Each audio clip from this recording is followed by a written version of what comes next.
Agora, Marcelo, me diz uma coisa, e aqui no Brasil também virou muito pouco assim, vamos dizer, entre aspas, moda, falar de física quântica. Você até riu, né? Por que você riu? Porque é o seguinte, o que é física quântica, antes de mais nada? Isso seria ótimo, ver você falar sobre o que é física quântica. Então a gente aqui, na nossa vida normal, tal, do dia a dia, a gente vive o que a gente chama de física newtoniana, física do Newton, as 3 leis de movimento, gravidade, é uma física concreta, uma física que a gente percebe, entende, né? Você pega uma pedra, joga, ela cai no chão e para e tal, tudo certo. A física quântica é a física que lida com o mundo do muito pequeno, um mundo que é invisível aos olhos, que é o mundo dos átomos, das moléculas e das partículas que integram os átomos. Então, os prótons, os nêutrons que fazem o núcleo atômico, os elétrons que giram em torno. E o que se descobriu há muitas duras penas, na virada do século XIX para o século XX, é que essa física, a física quântica, é completamente diferente da nossa física, a física do nosso dia a dia. As regras que os elétrons seguem são muito diferentes das nossas regras. Então, coisas estranhíssimas podem acontecer. Por exemplo, você não pode dizer aonde que um elétron está. Por exemplo, você olha aqui e falo, está aqui o meu copo d'água, ele está parado nessa mesa, ele está lá. Se esse copo d'água fosse um elétron, eu não ia poder dizer isso. Ele ia estar, no mínimo, fazendo assim. Ele não tem uma posição fixa. Tudo no mundo muito pequeno vibra, tem uma energia que nunca é zero. Entendeu? Então as coisas vibram. Então, por causa disso, existe o que a gente chama de princípio da incerteza. É uma coisa que também é usada a beça. E na física significa o seguinte: porque as coisas vibram, tá? Você não pode dizer nunca aonde que está uma coisa e qual é a velocidade dela com precisão absoluta. Porque ela está mexendo. Porque ela está mexendo. Se você quer ver alguma coisa, você tem que lançar um raio de luz, alguma coisa assim. Mas o elétron é tão pequenininho, que se você quiser lançar um raio de luz para ver ele com mais precisão, quando a onda de luz bater no elétron, vai mudar a posição dele. Então, o ato de observar alguma coisa interfere com o que está sendo observado. Isso é muito diferente do que acontece com a gente. Eu estou olhando para aquele copo, o copo não está nem aí para mim, mas um elétron estaria. Então, o observador, ou seja, nós, interfere com o que está sendo observado. Então, você não separa mais. Então, o que você vê, essa história de que você vê, você não está vendo direito? O que você vê e o que está sendo visto fazem parte de um todo. Tá? Porque como você está interferindo com o elétron... Tudo tem elétron. Tudo tem elétron. Então, tudo está se mexendo. Tudo está se mexendo. Você aqui está se mexendo. Só que quanto maior o ser, menos essa vibração é óbvia.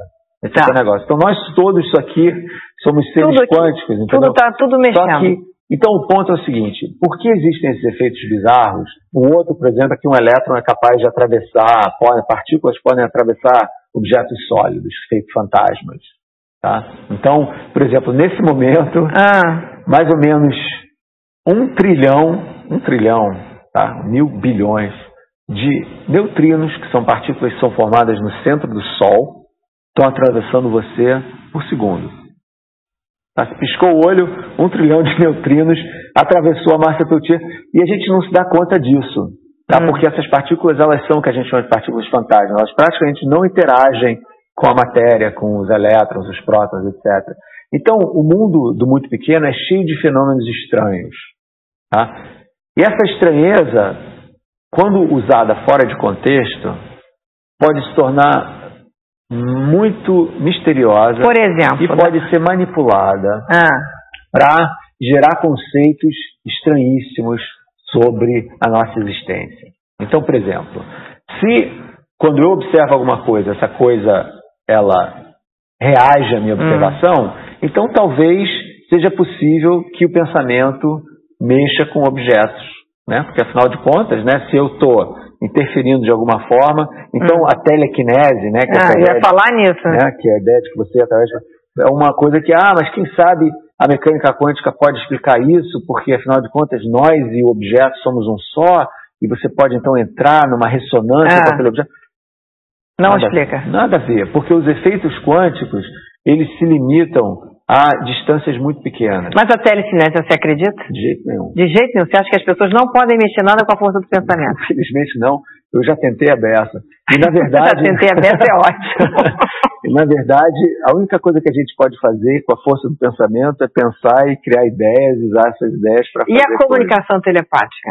É outra. Então, por exemplo... Você não acredita nisso aí? Cientificamente não é provado. Pois é, aí é que tá. Várias experiências foram feitas com relação a isso, né? Porque é uma coisa fascinante, né?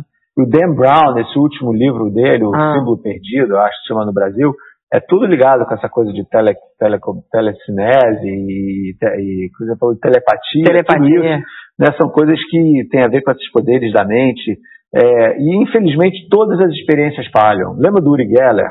Lembro. O tal do médio israelense que entortava fazia o diabo a quatro, né?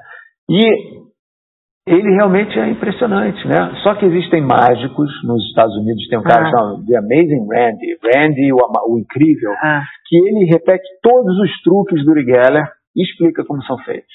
Entorta realmente? Não, entorta na mão. Só que eles fazem com uma velocidade, com uma prestidigitação tão enorme, tão bem feita, que você não percebe. Mágica é o máximo, né? Por isso chama mágica. Então, é muito fácil enganar as pessoas, né? Então, em vez de... E outra coisa, por exemplo, a ideia da consciência cósmica, né?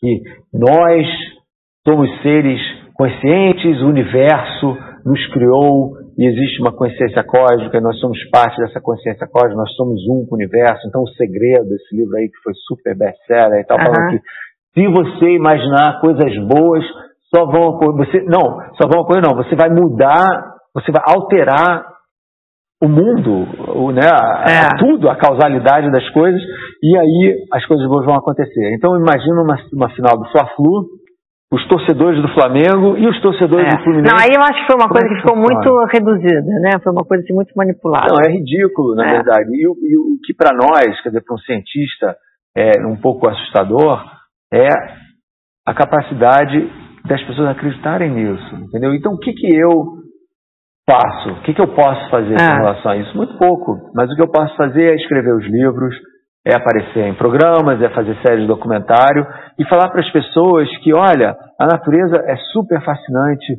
não é necessário você achar essas coisas todas para que o mundo, para que você se torne uma pessoa mais importante.